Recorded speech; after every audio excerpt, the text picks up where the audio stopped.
નમસ્કાર વિદ્યાર્થી મિત્રો, આજે આપણે એકાઉન્ટમાં પ્રકરણ નંબર 4 માં આગળ વધીએ. ભાગીદારીનું પુનર્ગઠન અને આજે એનો લેક્ચર નંબર છે 4. વિદ્યાર્થીઓ, છેલ્લે આપણે રીત નંબર 1 અને રીત નંબર 2 નો અભ્યાસ કર્યો હતો. આપણો લેક્ચર નંબર 2 અને લેક્ચર નંબર 3 માં આ ચેપ્ટરમાંથી 5 માર્કનું ટોટલ પૂછાય છે. એમાં વિકલ્પ 1 પૂછાય, એક ટૂંકો પ્રશ્ન પૂછાય અને એક 3 ગુણનો ટૂંકો દાખલો પૂછાય. એ 3 ગુણનો ટૂંકો દાખલો છે ને એ આપણે પૂરું કરી નાખ્યું. એટલે તમારે રીત નંબર 1 અને રીત નંબર 2 સરસ તૈયાર કરવાની છે. એમાંથી 3 ગુણનો ટૂંકો દાખલો પૂછાશે. હવે પછીનું જે હું તમને આગળ સમજાવવાનો છું એ બધું જ તમને આના પછીના જે 2 ચેપ્ટર છે, પ્રવેશ અને નિવૃત્તિ, કે જેમાંથી મોટા દાખલા 8-8 માર્કના પૂછાય છે. એમાં પહેલું જ ખાતું છે પુનઃ મૂલ્યાંકન ખાતું. એના માટે આપણે બધું સમજીએ છીએ. બરાબર? તો આગળ વધીએ.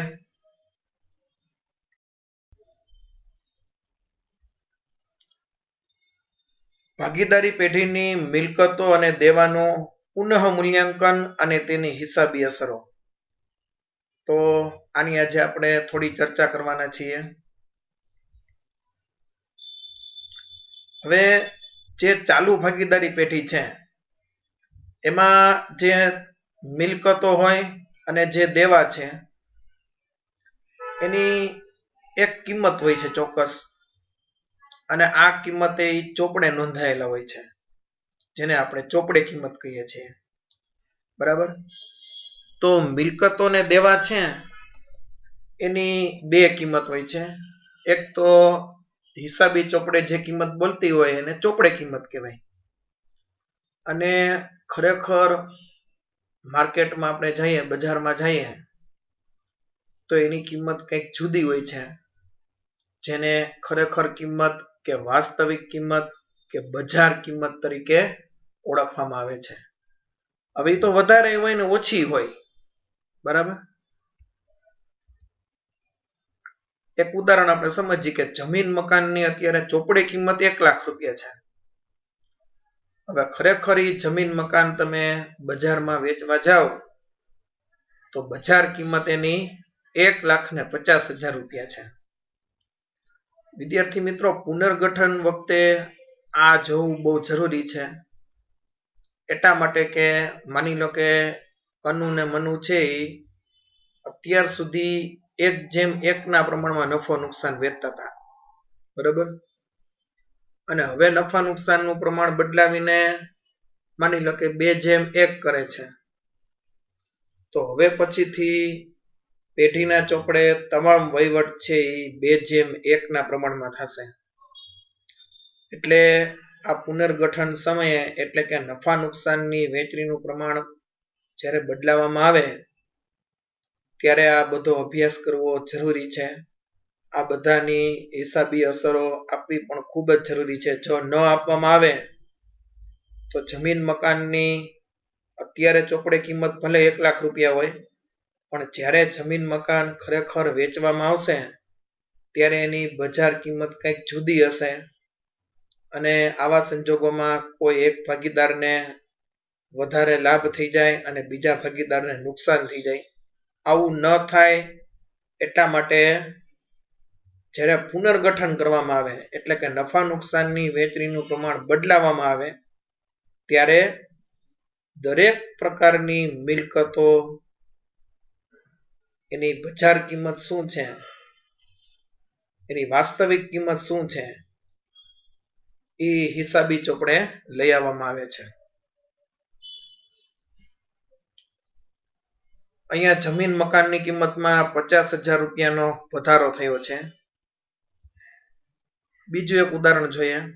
આ મિલકતનું ઉદાહરણ જોયું. હવે દેવાનું ઉદાહરણ જોઈએ. માની લો કે ચોપડે લેણદારો 1 લાખ રૂપિયાના છે. લેણદાર એટલે દેવું. આપણે 11માં જોયું હતું કે જેની પાસેથી આપણે ઉધાર માલની ખરીદી કરેલી હોય એને આપણે લેણદારો તરીકે ઓળખીએ છીએ. પણ ખરેખર લેણદારો ₹90,000 છે. એટલે કે લેણદારોમાં 10,000 રૂપિયાનો ઘટાડો થયો છે. હવે આ 1,00,000 માંથી 90,000 છે એ તો તમે એની ખરેખર કિંમત કેટલી છે એ હિસાબી ચોપડે લઈ આવો તો તમને ખબર પડે. માની લો કે ન લઈ આવો તો શું થાય? તો કે ચોપડે લેણદારો 1,00,000 જ બોલે રાખે. હવે સમય આવ્યો પુનર્ગઠનનો, એટલે નફા નુકસાનની વહેંચણીનું પ્રમાણ બદલાવાનો સમય આવ્યો. તો આવા સંજોગોમાં જેમ મિલકતો ની બજારમાં ખરેખર કિંમત કેટલી છે એવી જ રીતે દેવાઓની ખરેખર બજારમાં કિંમત કેટલી છે એ પણ હિસાબી ચોપડે લઈ આવવી જરૂરી છે. તો પુનર્ગઠન સમયે એટલે કે નફા નુકસાનની વહેંચણીનું પ્રમાણ જ્યારે બદલાવવામાં આવે, દાખલા તરીકે કનુ ને મનુ 1:1 ના પ્રમાણમાં નફો નુકસાન વેચતા હતા, હવે બદલાવીને 2:1 નક્કી કર્યું એટલે એને પુનર્ગઠન કહેવાય. તો આવા સમયે પેઢીની તમામ મિલકતો અને તમામ દેવા એની વાસ્તવિક કે બજાર કિંમત કેટલી છે એને હિસાબી ચોપડે લઈ આવવામાં આવે છે. એટલે કે પાકા સરવૈયામાં લઈ આવવામાં આવે છે. તો ઈ જે આપણે પ્રોસેસ કરીએ ને એને પુનઃ મૂલ્યાંકન તરીકે ઓળખવામાં આવે છે. ઇંગ્લિશમાં કહેવાય એને રીવેલ્યુએશન. તો દરેક અસેટ એટલે કે મિલકતો અને લાયબિલિટીઝ એટલે કે જવાબદારી કે દેવું એની રીવેલ્યુએશન એટલે કે પુનઃ મૂલ્યાંકન કરેલી જે કિંમતો છે એ હિસાબી ચોપડે લાવવામાં આવે છે. આ એક કન્સેપ્ટ છે. આમાંથી તમારે ખાલી યાદ આટલું જ રાખવાનું છે કે પુનઃ મૂલ્યાંકન એટલે શું? પૂછાય નહીં એવો પ્રશ્ન છે. તો કે ભાઈ પુનર્ગઠન સમયે મિલકતોને દેવાની જે ખરેખર કિંમત છે એને હિસાબી ચોપડે લાવવામાં આવે તો એને પુનઃ મૂલ્યાંકન તરીકે ઓળખવામાં આવે છે. ઓકે.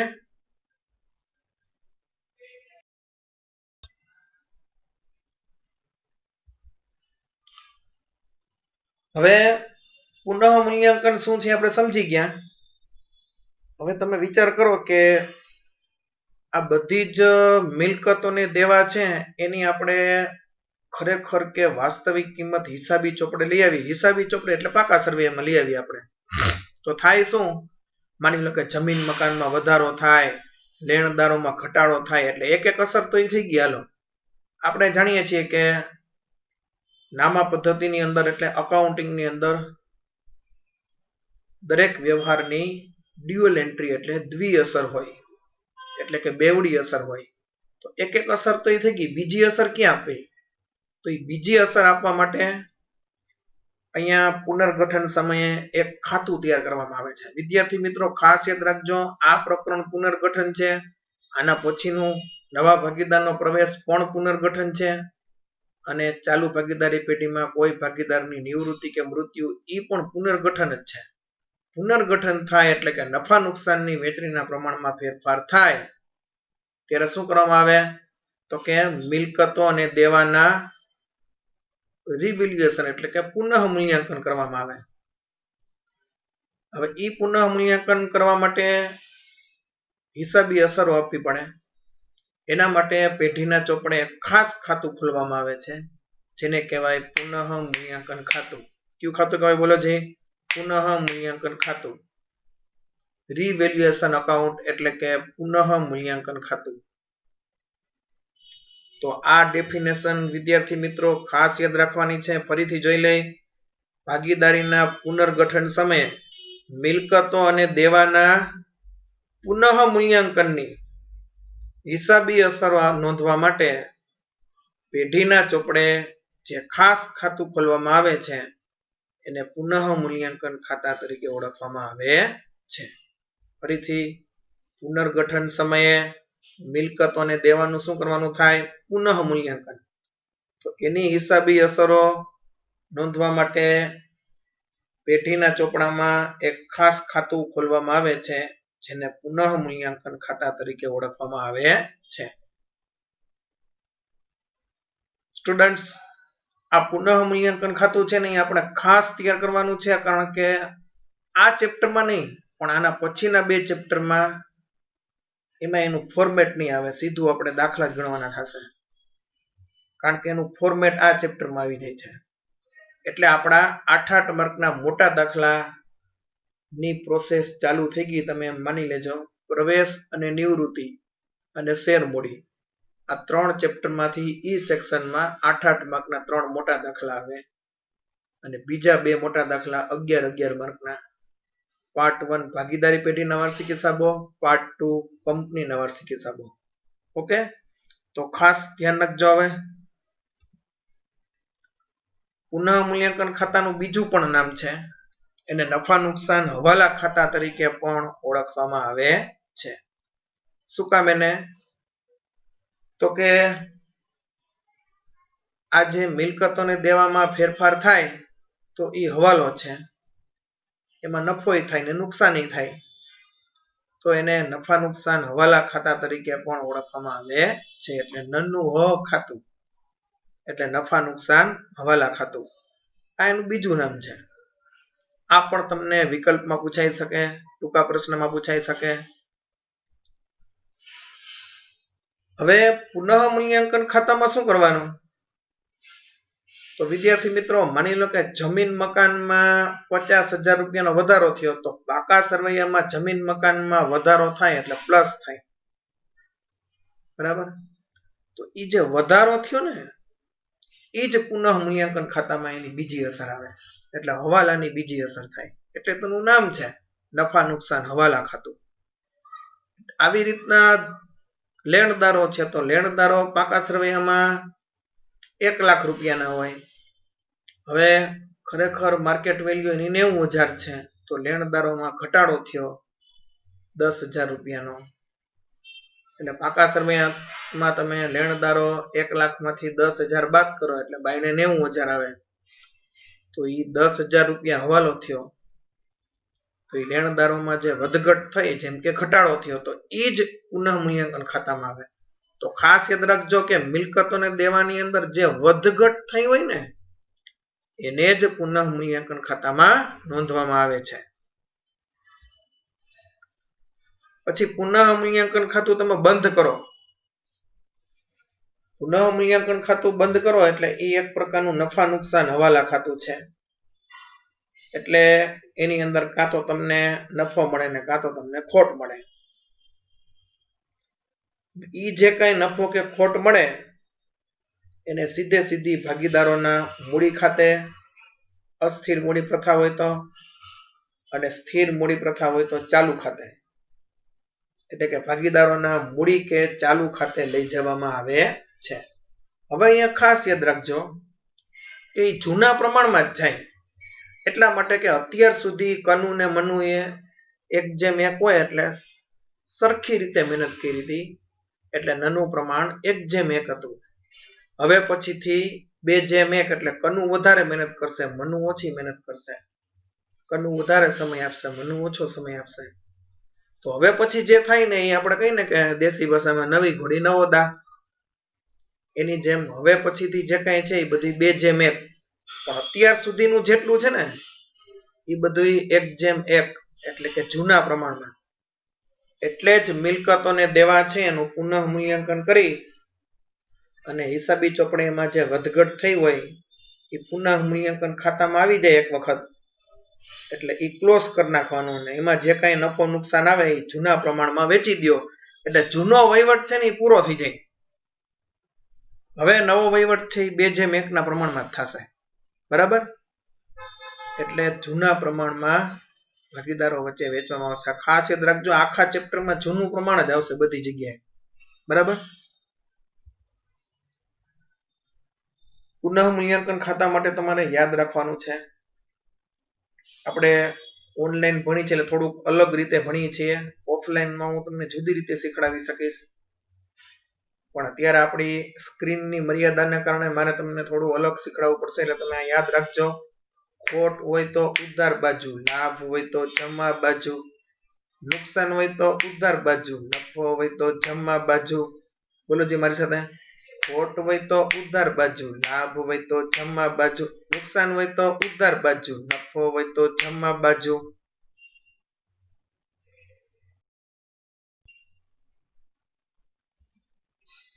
ચલો પુનઃ મૂલ્યાંકન ખાતું બનાવો ત્યારે એના માટે યાદ રાખવાનું છે ખાસ. જો પેલો પદ જે માની લો કે મિલકતની કિંમત ઘટે, હવે આપણે એ હિસાબી ચોપડે મકાન હોય, મકાનની કિંમત ઘટી જાય તો આપણને નુકસાન થાય કે લાભ થાય? ખાલી એટલું લોજિકલી વિચારો. તો કે ભાઈ આપણી જમીન, મકાન, યંત્રો એની કિંમત ઘટી જાય તો એ નુકસાન કહેવાય, બરાબર? તો મિલકતની કિંમત ઘટે તો એને નુકસાન કહેવાય. દાખલા તરીકે યંત્રની કિંમત હંમેશા ઘટતી જ જતી હોય, કારણ કે એમાંથી ઘસારો બાદ થાય, એટલે એ નુકસાન કહેવાય. એવી રીતના મિલકતની કિંમત વધે તો લાભ કહેવાય. અમુક મિલકત એવી છે કે જેની કિંમત વધતી જતી હોય, જેમ કે જમીન, તો જમીનની કિંમત આપણે જાણીએ જ છીએ તો વધતી જ જવાની છે.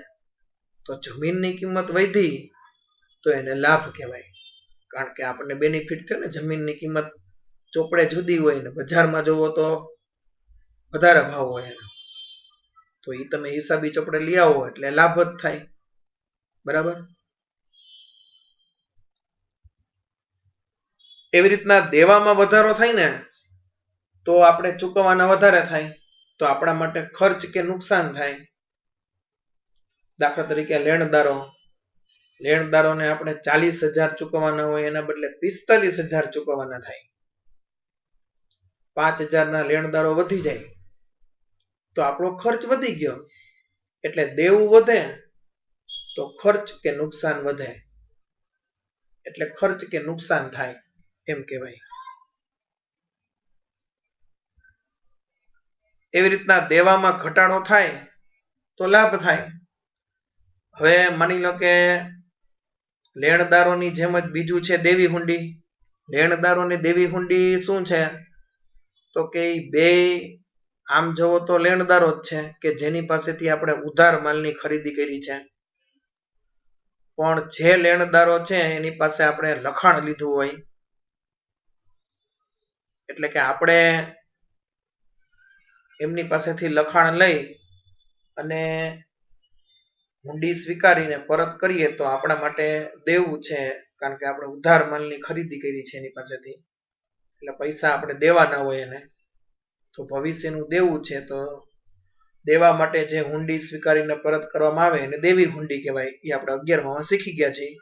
હવે દેવી હુંડીના 5,000 હોય એના બદલે 3,000 થઈ જાય, તો દેવી હુંડીના 5,000 ને બદલે 3,000 થઈ જાય, એટલે દેવી હુંડીમાં ઘટાડો થાય તો આપણને લાભ થાય, કારણ કે આપણે ચૂકવવાના હતા 5,000 પણ હવે દેવાના છે 3,000, બરાબર? આમાં બીજું લાંબુ લોજિક ન વિચારતા, નહીતર તમને પુનર્ગઠન નહીં સમજાય, બરાબર? ખાલી આટલું યાદ રાખવાનું કે દેવી હુંડીના 5,000 હતા, હવે થઈ ગયા 3,000, તો 2,000 રૂપિયા માં નો આપણને શું થાય? ખાલી સિમ્પલ લોજિક દોડાવવાનું. જાજુ મગજ દોડાવશો તો દુખી થશો આમાં. તો કે ભાઈ લાભ થયો. પછી આપણે 11માં જોયું હતું કે દેવાદારોમાંથી આપણને અમુક દેવાદારો પાસેથી રકમ મળી શકે તેમ ન હોય તો એને આપણે આપણા હિસાબી ચોપડે ઘાલખાત તરીકે નોંધીએ છીએ. પણ અમુક દેવાદારો એવા છે કે જે દેવાદારો છે એની પાસેથી આપણને રકમ ભવિષ્યમાં મળશે કે નહીં એની આપણને શંકા છે.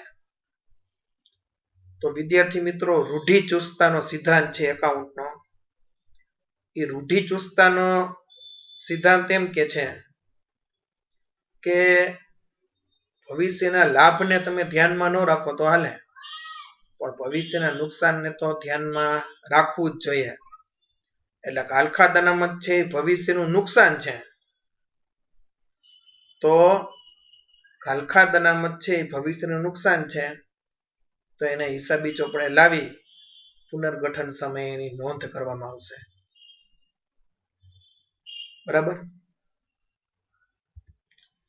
આ સિવાય દેવાદાર વટાવ અનામત, ભવિષ્યમાં દેવાદારો ડિસ્કાઉન્ટ માંગશે તો એના માટે પણ જુદી રકમ રાખવી પડે. તો આ પણ એક પ્રકારનો ભવિષ્યનો નુકસાન કે ખર્ચ છે. તો પુનર્ગઠન સમયે એની પણ નોંધ કરવી જોઈએ. બરાબર. પછી મેં તમને 11માં જ્યારે વાર્ષિક હિસાબ કરાવ્યા ત્યારે મેં તમને 4 વસ્તુ કરાવી હતી. ચૂકવવા બાકી ખર્ચ ચૂકવવાનો જ છે, દેવાનો જ છે એટલે ભવિષ્યનું દેવું.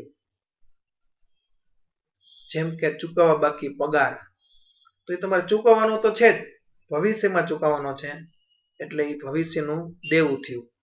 તો ચૂકવવા બાકી ખર્ચ એટલે દેવું. એવી રીતના આનાથી વિરુદ્ધ મેં તમને 11માં કીધું હતું કે એક જ યાદ રાખવાનું, ચૂકવવા બાકી ખર્ચ એટલે દેવું. હવે એનાથી ઉલટું આવે ત્યારે અગાઉથી ચૂકવેલ ખર્ચ, દેવાનું ઉલટું શું થાય? લેણું. અગાઉથી ચૂકવેલ ખર્ચ એને લેણા તરીકે રાખવાનું. અગાઉથી ચૂકવી દીધો હોય આપણે ખર્ચ તો એ ખરેખર ચૂકવવાનો નથી, ભવિષ્યમાં ચૂકવવાનો છે. એના બદલે આપણે અત્યારથી ચૂકવી દઈ છીએ એટલે ભવિષ્યમાં જ્યારે ચૂકવવાનો થશે ત્યારે એ સરભર થશે એટલે એને અત્યારે હિસાબી ચોપડે લેણા તરીકે રાખવામાં આવે છે. તો ખાસ યાદ રાખો, ચૂકવવા બાકી ખર્ચ એટલે દેવું, અગાઉથી ચૂકવેલ ખર્ચ એટલે લેણું. એની જેમ બીજી 2 વસ્તુ આવશે. મળવા બાકી આવક એટલે લેણું. માની લો કે મળવા બાકી કમિશન. હવે મળવાનું તો છે જ, લેવાનું તો છે જ એટલે ભવિષ્યનું લેણું. તો મળવા બાકી આવક એટલે લેણું. બરાબર. અને એવી રીતે અગાઉથી મળેલ આવક એટલે દેવું. અગાઉથી મળેલ આવક એટલે દેવું. તો અગાઉથી મળેલ આવક એ મળવા બાકી આવકનું ઉલટું છે, વિરુદ્ધ છે. એટલે અગાઉથી મળેલ આવક એને લેણાથી ઉલટું દેવું એટલે હિસાબી ચોપડે દેવા તરીકે લખવામાં આવે છે. તો ખાસ યાદ રાખજો, મળવા બાકી આવક એટલે લેણું, અગાઉથી મળેલ આવક એટલે દેવું. તો 4 વસ્તુ યાદ રાખો. ચૂકવવા બાકી ખર્ચ એટલે દેવું, અગાઉથી ચૂકવેલ ખર્ચ એટલે લેણું, મળવા બાકી આવક એટલે લેણું, અગાઉથી મળેલ આવક એટલે દેવું. હજી એક વખત, ચૂકવવા બાકી ખર્ચ એટલે દેવું, અગાઉથી ચૂકવેલ ખર્ચ એટલે લેણું, મળવા બાકી આવક એટલે લેણું, અગાઉથી મળેલ આવક એટલે દેવું. હજી એક વખત બોલી નાખો, આ તો તમને બધી જગ્યાએ કામ આવશે. ફરીથી બોલો. ચૂકવવા બાકી ખર્ચ એટલે દેવું, અગાઉથી ચૂકવેલ ખર્ચ એટલે લેણું, મળવા બાકી આવક એટલે લેણું, અગાઉથી મળેલ આવક એટલે દેવું. તો વિદ્યાર્થી મિત્રો, આ થઈ ગયું આપણું પુનઃ મૂલ્યાંકન ખાતું. મેં તમને પુનઃ મૂલ્યાંકન ખાતાની બધી જ બાબતો વિશે અહીંયા ચર્ચા કરી દીધી. જે કંઈ આપણે પુનઃ મૂલ્યાંકન ખાતામાં આવવાનું છે એ બધી જ બાબતોની આપણે ચર્ચા કરી લીધી. જેમ કે આપણે મિલકતોની કિંમત ઘટે એવું આવશે તો એને નુકસાન કહેવાય. બરાબર. તો નુકસાન માટે શું કરવાનું? તો પુનઃ મૂલ્યાંકન ખાતાનો કી પોઈન્ટ યાદ રાખો કે ખર્ચ હોય તો ઉધાર બાજુ, નુકસાન હોય તો ઉધાર બાજુ. એટલે મિલકતની કિંમતનો ઘટાડો છે એ પુનઃ મૂલ્યાંકન ખાતામાં ઉધાર બાજુ આવે. એવી રીતના મિલકતની કિંમત વધે, બીજો પોઈન્ટ જુઓ તો લાભ થાય. મિલકતની કિંમત વધે તો લાભ થાય. તો કી પોઈન્ટ નંબર 2 જુઓ, આવક કે લાભ હોય તો જમા બાજુ આવે. તો અહીંયા લાભ થયો એટલે જમા સાઈડ અસર આવે. બરાબર. એવી રીતના દેવામાં વધારો થાય તો ખર્ચ થાય. તો ખર્ચ હોય તો ઉધાર બાજુ એટલે પુનઃ મૂલ્યાંકન ખાતામાં ઉધાર બાજુ આવે છે. એવી રીતના દેવામાં ઘટાડો થાય તો એને લાભ કહેવાય. તો લાભ હોય તો જમા બાજુ. પછી ખાલખાદ અનામત ભવિષ્યનું નુકસાન છે તો નુકસાન હોય તો ઉધાર બાજુ એટલે પુનઃ મૂલ્યાંકન ખાતામાં ઉધાર બાજુ આવશે. દેવાદાર વટાવ અનામત ભવિષ્યનો ખર્ચ છે તો એ પણ ખર્ચ છે એટલે ઉધાર બાજુ. પછી આ ચારમાં તમારે કેમ યાદ રાખવાનું? તો લેણું એટલે લાભ અને દેવું એટલે નુકસાન. બરાબર. તો ચૂકવવા બાકી ખર્ચ એટલે દેવું એટલે દેવાના, તો નુકસાન એટલે ઉધાર બાજુ. હવે એ ઉધાર બાજુ આવે તો અગાઉથી ચૂકવેલ ખર્ચ કઈ બાજુ આવશે? જમા બાજુ. એની વિરુદ્ધ સાઈડ આવે હંમેશા. એમ મળવા બાકી આવક લાભ છે એટલે જમા બાજુ લેણું. હવે એ જમા બાજુ આવે તો અગાઉથી મળેલ આવક ક્યાં આવે? ઉધાર બાજુ આવે. બરાબર છે. ચાલો આપણે હવે પુનઃ મૂલ્યાંકન ખાતું જોઈ લઈએ. પુનઃ મૂલ્યાંકન ખાતું કેવી રીતના આવશે?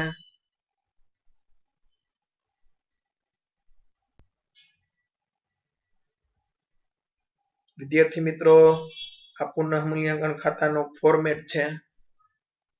વિગત રકમ રૂપિયા, વિગત રકમ રૂપિયા. નીચેથી ખાતું બંધ કરી દઈ. નીચે સરવાળાની ડબલ લીટી જુઓ. હવે પુનઃ મૂલ્યાંકન ખાતું એકદમ સેન્ટરમાં હેડિંગ બાંધવાનું. ડાબી બાજુ ઉધાર, જમણી બાજુ જમા, વિગત રકમ રૂપિયા, વિગત રકમ રૂપિયા. પેલો પોઈન્ટ જોઈએ. મિલકતની કિંમતમાં ઘટાડો થાય. હવે જમીનની કિંમત ઘટી, મકાનની કિંમત ઘટી, યંત્રની કિંમત ઘટી, તો એ તો આપણને નુકસાન જ થાય ને. નુકસાન થાય એટલે કઈ બાજુ લખવાનું? ઉધાર બાજુ. તો એ પુનઃ મૂલ્યાંકન ખાતામાં કઈ બાજુ આવે? ઉધાર બાજુ. રેડી? હવે યાદ રહી ગયું. મિલકતની કિંમતમાં ઘટાડો થાય તો પુનઃ મૂલ્યાંકન ખાતામાં ઉધાર બાજુ. આ પેલી આમનોંધ આપણી જે નેક્સ્ટ લેક્ચરમાં આપણે લખશું. હવે મિલકતની કિંમતમાં વધારો થાય. મિલકતની કિંમતમાં વધારો થાય, જમીનની કિંમત વધી તો એ તો આપણને લાભ થયો. મકાનની કિંમત વધી તો એ તો આપણને લાભ થયો. તો લાભ હોય તો જમા બાજુ. આટલું જ યાદ રાખો. ખાલી તમારે ખાલી લોજિકલી હવાલામાં હે ને એટલું વિચારવાનું કે નુકસાન છે કે લાભ છે. બીજું જાજુ ઊંડું નહીં ઉતરવાનું. નુકસાન હોય તો ઉધાર બાજુ, લાભ હોય તો જમા બાજુ, ખર્ચ હોય તો ઉધાર બાજુ, લાભ હોય તો જમા બાજુ. તો આ બીજી આમનોંધ થશે. મિલકતમાં વધારો.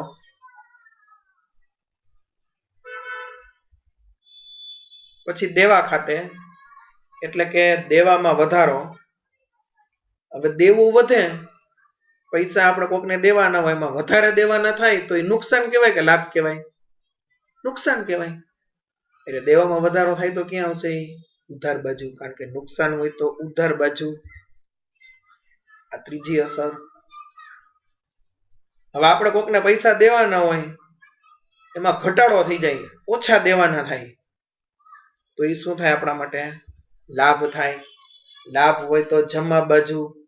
દેવામાં ઘટાડો એટલે લાભ.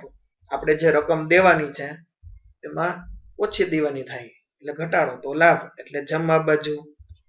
ચોથી આમનોંધ એની આવશે. કાલખાદ અનામત ભવિષ્યનું નુકસાન છે. નુકસાન હોય તો ઉધાર બાજુ. પાંચમી આમનોંધ એની આવશે. દેવાદાર વટાવ અનામત ભવિષ્યનો ખર્ચ છે તો ખર્ચ છે એટલે ઉધાર બાજુ. પછી આવશે ચૂકવવા બાકી ખર્ચ એટલે દેવું એટલે નુકસાન, તો ઉધાર બાજુ. આમનોંધ નંબર 7. પછી આપણે આમનોંધ નેક્સ્ટ લેક્ચરમાં શીખડાવીશ તમને હું. અત્યારે ખાલી ખાતા ઉપર ફોકસ કરો. હજી હું તમને નેક્સ્ટ લેક્ચરમાં પાછું ખાતું એકવાર સમજાવીશ. ચિંતા ન કરતા જરાય. આ ખાતું તો તમારે 50 વખત લખવાનું છે. 25 વખત પ્રવેશમાં ને 25 વખત નિવૃત્તિમાં. બરાબર? એટલે સમજાય જશે તમને. એમાં આટલું જ આવશે, બહુ જાજુ નહીં આવે તમારે. પછી અગાઉથી ચૂકવેલ ખર્ચ હોય તો એ વિરુદ્ધ લેણું એટલે આની વિરુદ્ધ સાઈડ જશે. ચૂકવવા બાકી ખર્ચની એટલે જમા બાજુ આવશે. પેલા મળવા બાકી આવક છે તો મળવા બાકી આવક એટલે લેણું, લાભ છે કારણ કે મળવાની જ છે આવક, ફિક્સ છે. આમનો નંબર 8 આવશે એની. હવે ચૂકવવા બાકી ખર્ચ અહીંયા છે તો અગાઉથી ચૂકવેલ ખર્ચ ક્યાં જશે? જમા બાજુ. હવે તો આવડી જાય. આ બે જ યાદ રાખવાનું. ચૂકવવા બાકી ખર્ચ એટલે દેવું, નુકસાન છે એટલે ઉધાર બાજુ.